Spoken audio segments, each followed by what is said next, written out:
Investment firm Goldman Sachs says Brazil will win the World Cup this year. Analysts came to that conclusion by comparing each team's past performances. I asked one of our frequent guests, Saruhan Hatipolgu of BERI Consulting, what he thinks of Goldman's prediction. Well, first things first, the Goldman study, they've been doing this since 1998, and I'll give you the record right now, they're 0 for 4. They were unable to get anything right, the winner at the end. But it's a very fun exercise. Our clients, BERI clients, ask about the Goldman study a month, 2 months before it comes out, thinking what we think about the World Cup and all that. So it's a fun thing that they do. But again, they're not capturing the essence of the game. The heart, the soul is not there. It's a regression analysis. It's static, it's stochastic analysis, but it's a fun exercise. On the economy in Brazil, I think the World Cup is going to have a great impact on it in a positive way. They're expecting 3.5 to 4 million tourists, 3 billion revenue at the end, which is huge.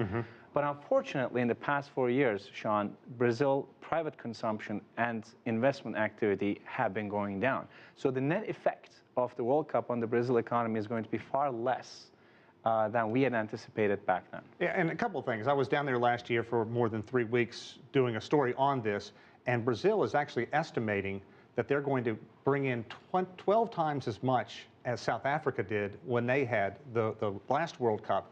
Is it even reasonable? I mean, if this doesn't go well for a country hurtling to be the 5th largest economy in the world, it could have tremendous negative impacts. Yes, it will. And I'm going to say it will have a bad impact eventually, because even the jolt you get from the World Cup, let's say Brazil wins it, there's going to be celebrations, everybody's going to be happy, partying and all that. But Brazilian people are different this time. They're extremely frustrated with the government. We've seen that a year ago with the demonstrations. So yes, there will be a positive impact on the economy in the short term, especially in the stock market. We're going to see that, as we see in all emerging markets and big events like this. But it is not going to last, because macroeconomic data that we see in Brazil are not strong enough to maintain a rally. Let's look at perhaps the silver lining in all this, because the Goldman study shows that the country that does win the World Cup gets a slight bump in its stock market, more than 3%. If that happens, if Brazil wins, a lot of ifs here, if Brazil wins and if it gets that bump, is it going to do something to take the edge off the hangover of this financial investment? I don't think so. Again, it's going to be a very short-term boost to the stock market. The elections and all that, there's going to be spending for the economy. But the data that we're looking at, Sean, are kind of discouraging, because first of all, we've seen with the announcement of the end of tapering, we've seen a huge impact on the currency. Now we're looking at the current account deficit. That's increasing quite a bit. No amount of tourists and their spending is going to be enough to close that gap. So if Brazil wins especially, we are going to see some positive impact. I would say a month, maybe up to 3 months, on the stock market, on the economy in general.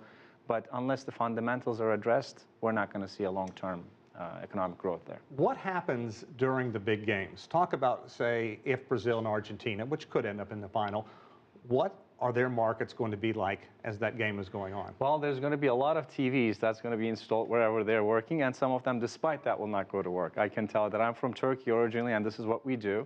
We always come up with an excuse to watch the game, and any game is important. If you're a lover of the sport, any game in the World Cup is important. You'll find an excuse to have maybe a doctor's appointment on that day. That was never the case, or something, and you're going to end up watching the game, and GDPs of these countries get affected by that. Now, for the record, Saruhan says he is picking Argentina to win it all. Our thanks to Saruhan Hatipolgu, the CEO of BERI Consulting.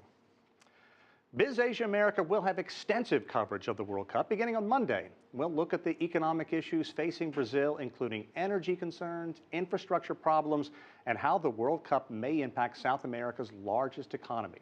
And as always, you can get more in-depth analysis and information about the World Cup and Brazil by just heading to our website. That address, www.cctv-america.com.